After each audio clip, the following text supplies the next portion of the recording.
morning. My name is Shakari Dembo, and today we will be discussing chapter 6, which is about deviance and crime. Imagine scrolling on the news and then we come across another mass shooting. As we know, has been several mass shootings this year alone. I think it was about 318, which left 500 dead and over 1,500 injured. The United States has the most mass shootings than any other third income country. So today we're going to discuss how sociologists look at deviance and crime. Okay. Deviance is any behavior or condition that violates significant social norms. There are two types, intentional and aberrant. Intentional is basically like, drinking and driving or robbing the jewelry store. And then aberrant is like, laughing at a family. It's not as offensive. Crime is a behavior that violates criminal law. Sociologist Kay Erkinson believed that deviance is classified by society and not the actual act itself. Like society decides what's deemed as bad or good, which is practically true.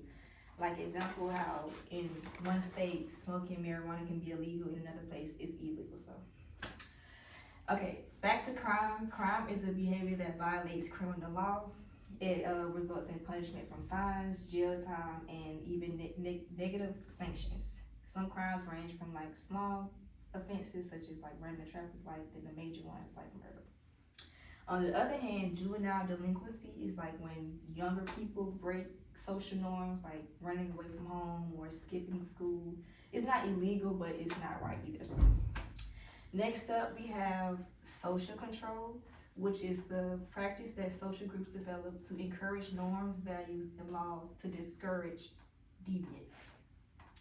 There are two types, internal and external.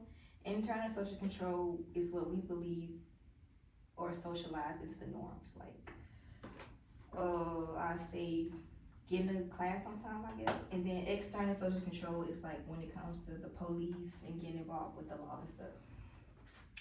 Criminology is the systematic study of crime in the criminal justice system, including the police, the courts, and the prisons. Sociologists and criminologists study these things pertaining to law, social control, and the criminal justice system to get answers to why people are deviant. Okay, there are three theories discussed: the functionalist theory, the strain, and the opportunity theory. Functionalists view that deviance contributes to our society, like we need it in order to have a functioning society. The three things they highlighted why deviance is important is because deviance clarifies rules. By seeing like somebody break a law, we'll know, and see them go to jail, we'll be like, okay, we don't need to do that, so we can follow the rules as well. Secondly, it unifies the group, like if something like a protest, maybe if something happened, people come together to protest against it, and their loyalty in society is reinforced.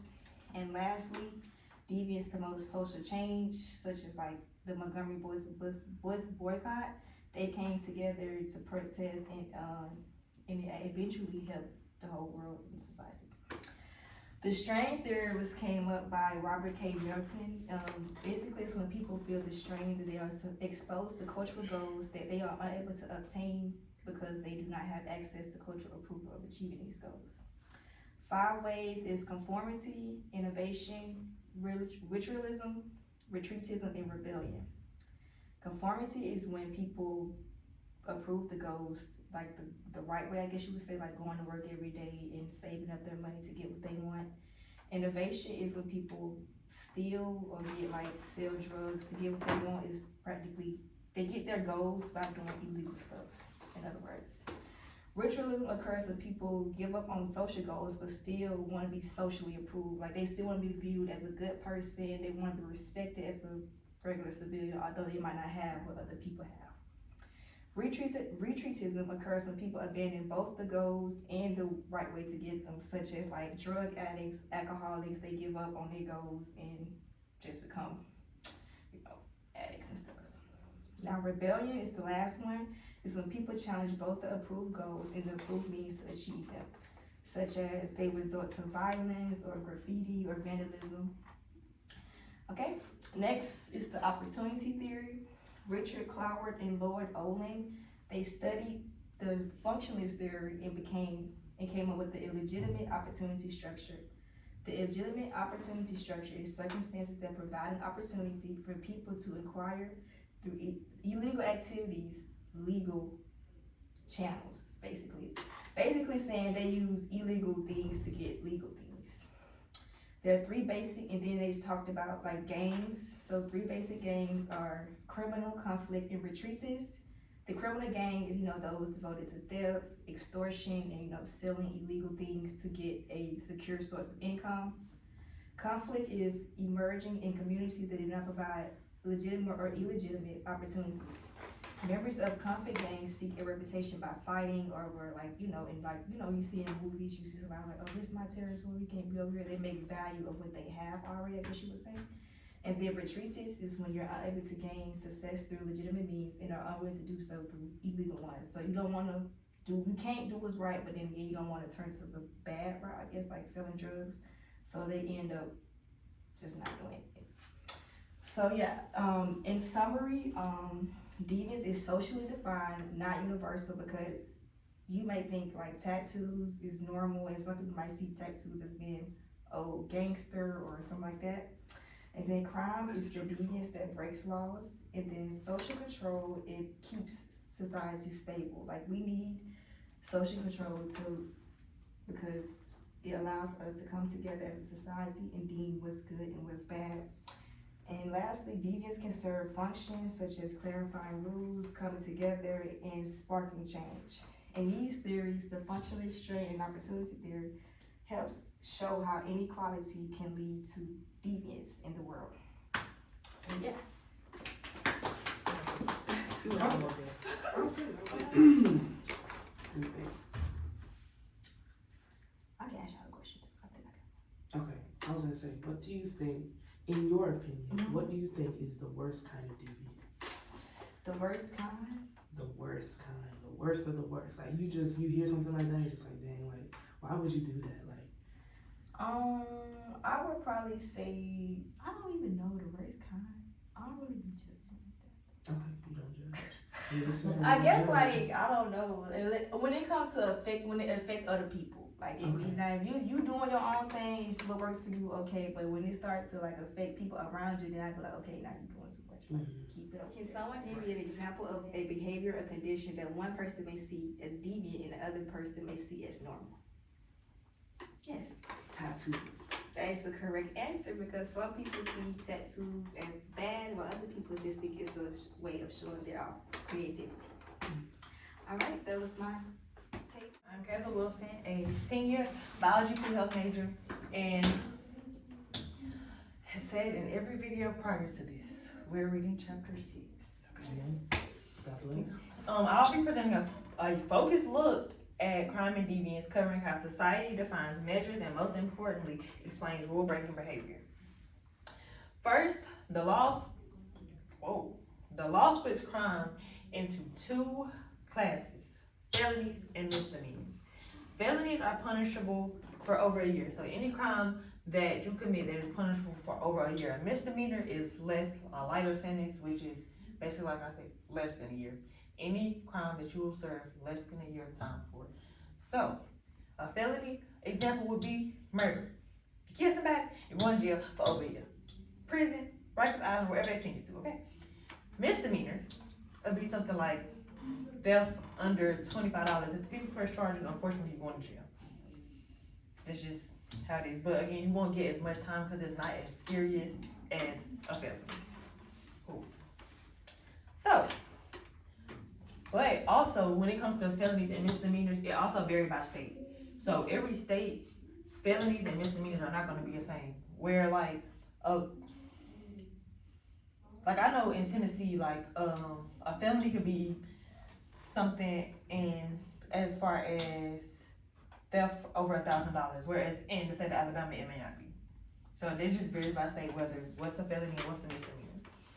Statistically, the FBI's Uniform Crime Report, or UCR, shows that of all crimes, violent crimes, like I said, like murder or assault, accounted for only about 5% of all arrests in 2018.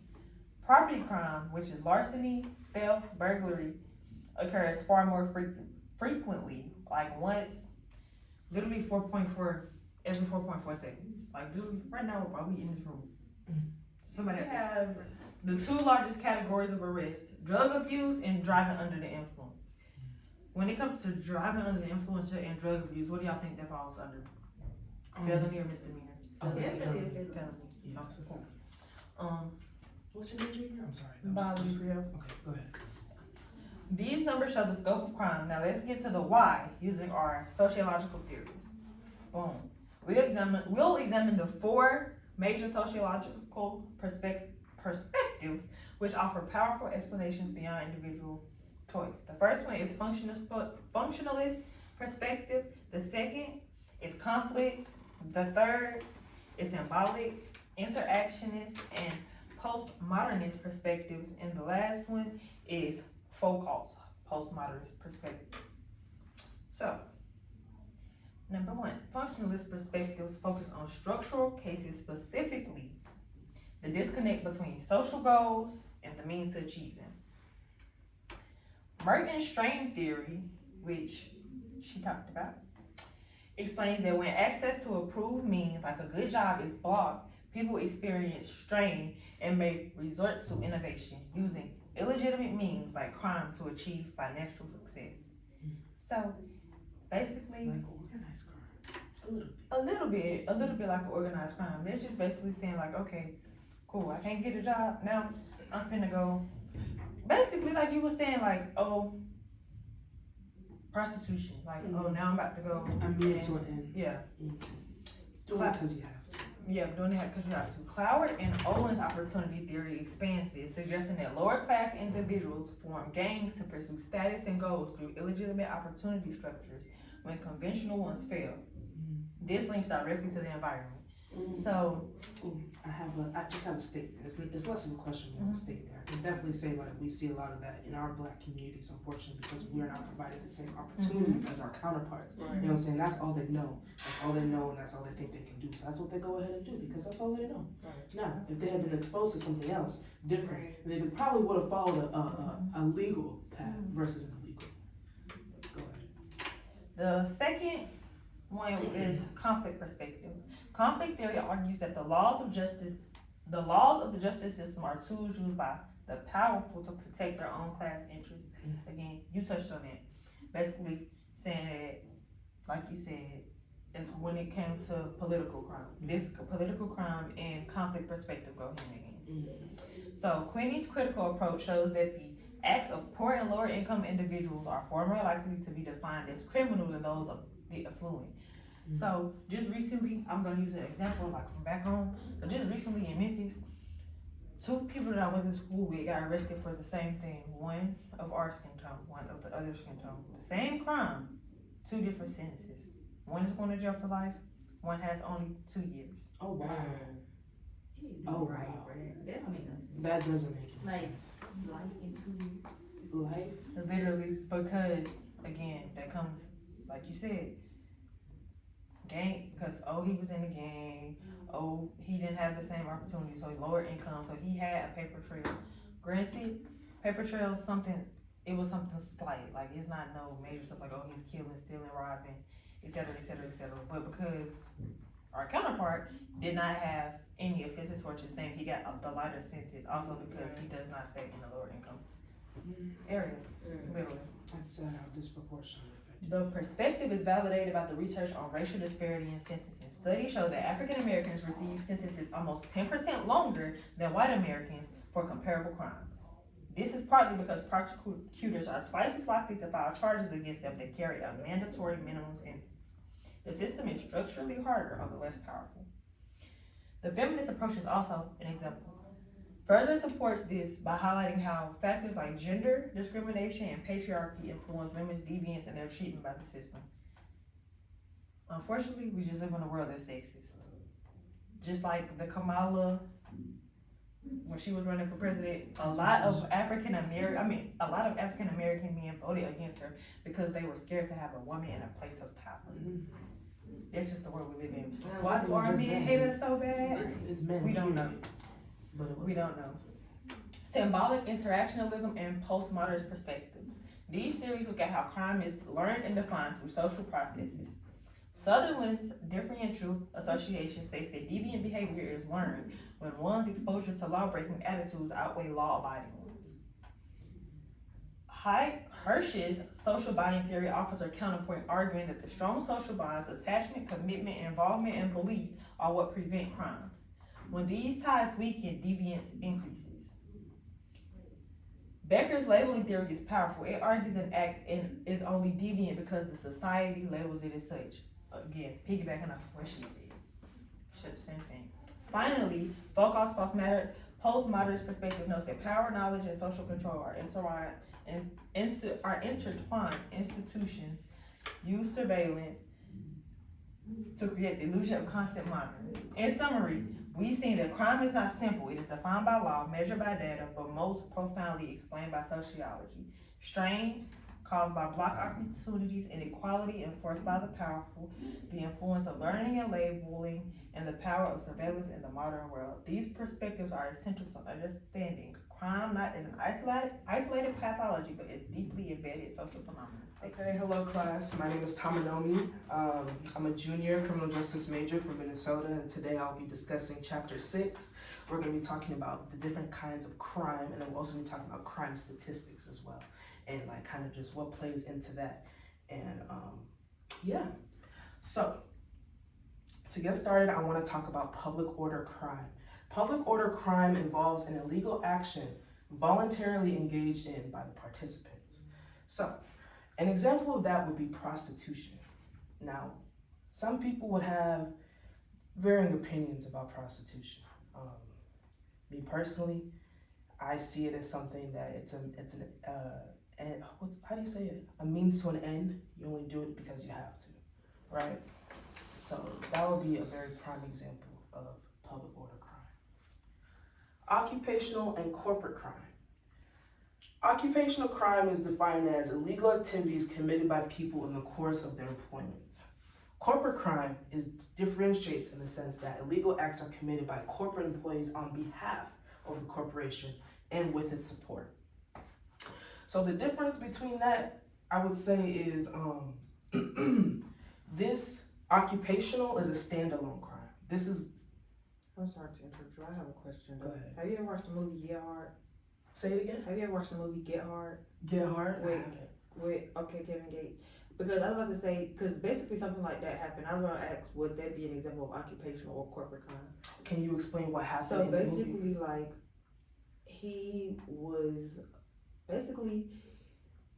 he was a head of the finances for the company or whatever, and somehow, like, all the money that he was putting into a certain account was getting transferred somewhere else, and they tried to make it seem like he was stealing the money the whole time. It was his boss. Okay, so if it was the boss and they were trying to pin it on him, that would definitely be occupational crime, okay?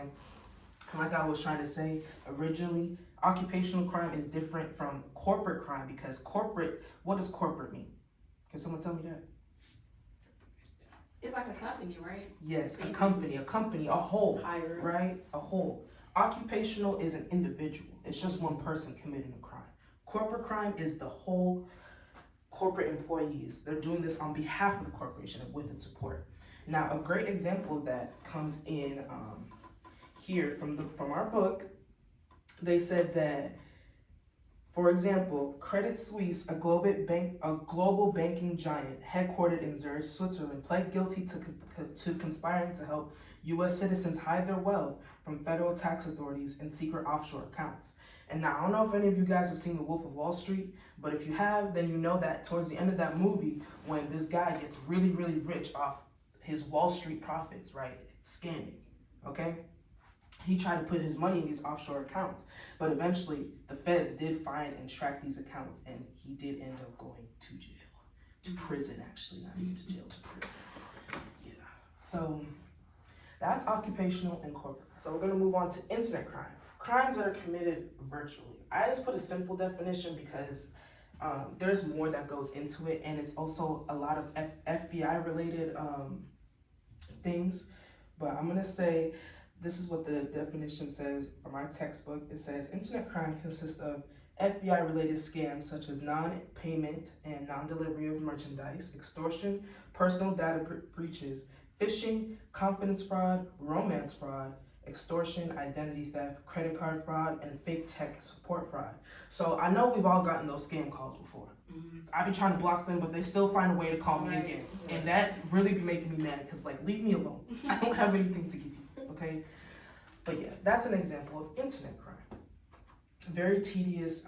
If you guys have ever had a couple dollars taken out of your account, you don't know why it was taken out, it's because your information was breached. So if that happens to you, get a new card, okay? Now, organized crime. A business operation that supplies illegal goods and services for profit.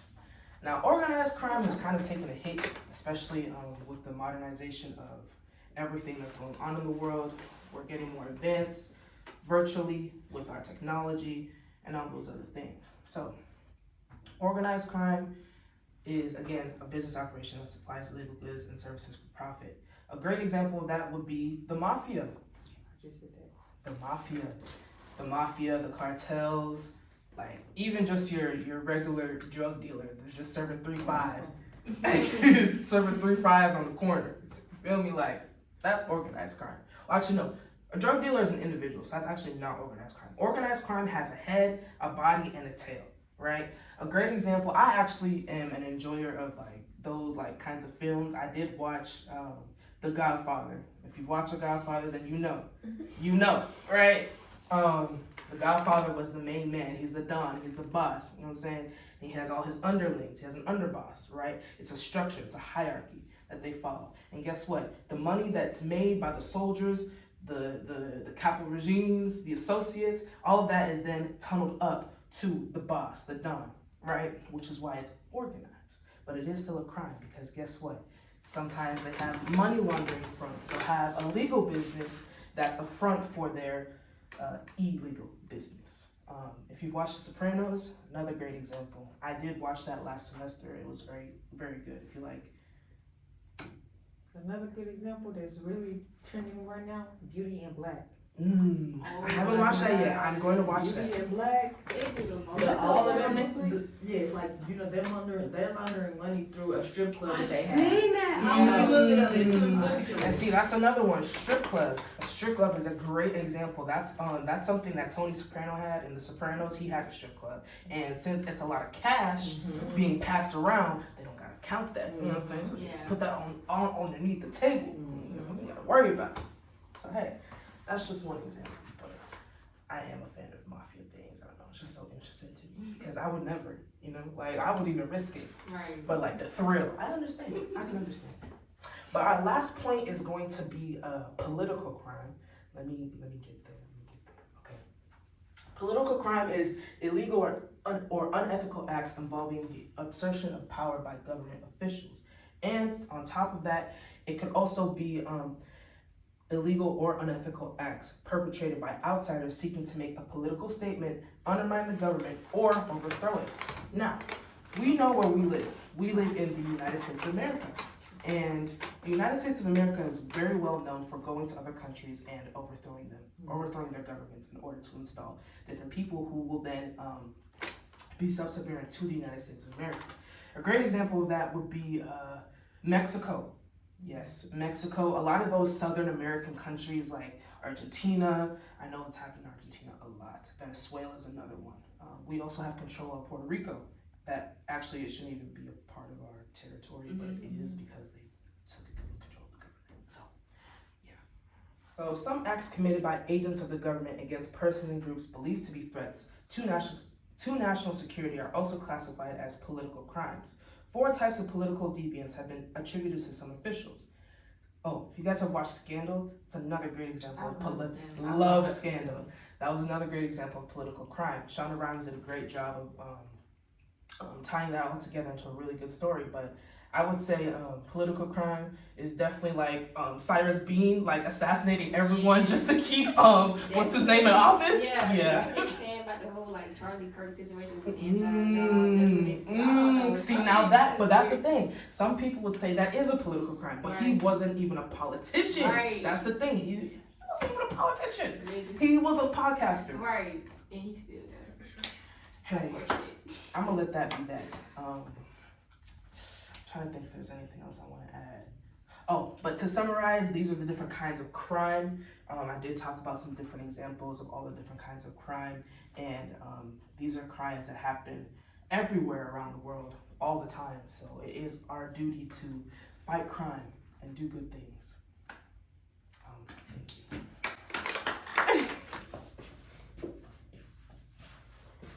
Hello everybody, I'm Kia and I'll be talking about the criminal justice system in our chapter 6. We are going to be going over police, prosecutor, and judges and how they involve all of this involved in the criminal justice system.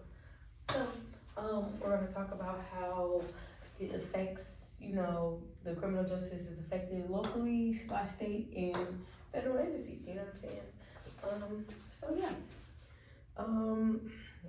The criminal justice system is somewhat misleading because it implies that law enforcement agency, courts, and correctional facilities constitute one large, integrated system, when in reality, the current justice system is made up of bureaucracy that has considerable discretion in how decisions are made.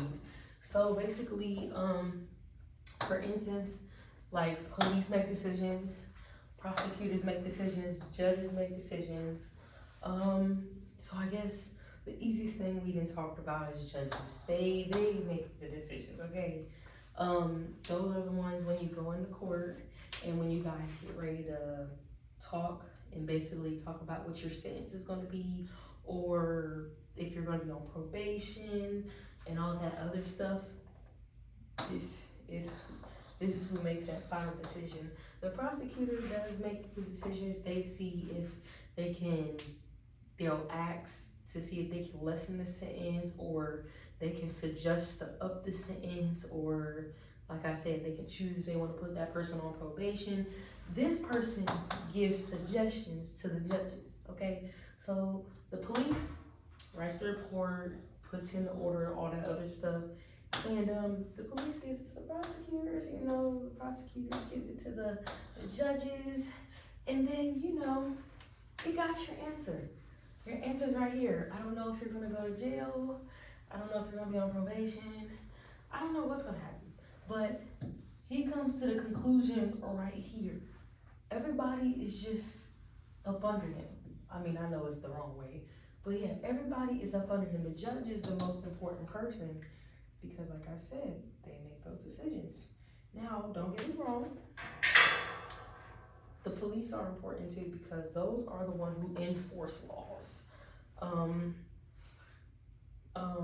Discretion refers to use of personal judgment by police officers, prosecutors, and judges and other criminal justice officials regarding how to proceed in any given situation. So we do come back up here, police are important. They are the one who chooses if you, let's just say if you resist an officer, they choose if they wanna take you to jail or not. You ain't got no insurance, they choose if they wanna take you to jail or not. I'm not gonna say depending on our attitude, because it's not like that. It can be like that because you do have some cops out there that are very, colorist. So like I said, there might be a day where you could be speeding. He can choose if he wants to take you to jail or not.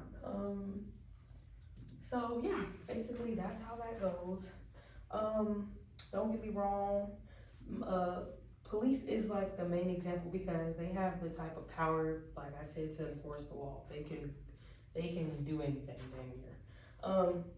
So for example, police officers, they enforce specific laws, they investigate specific crimes, they search people, buildings, and they even arrest and or detain people. Like I said, any crime you commit it is what it is.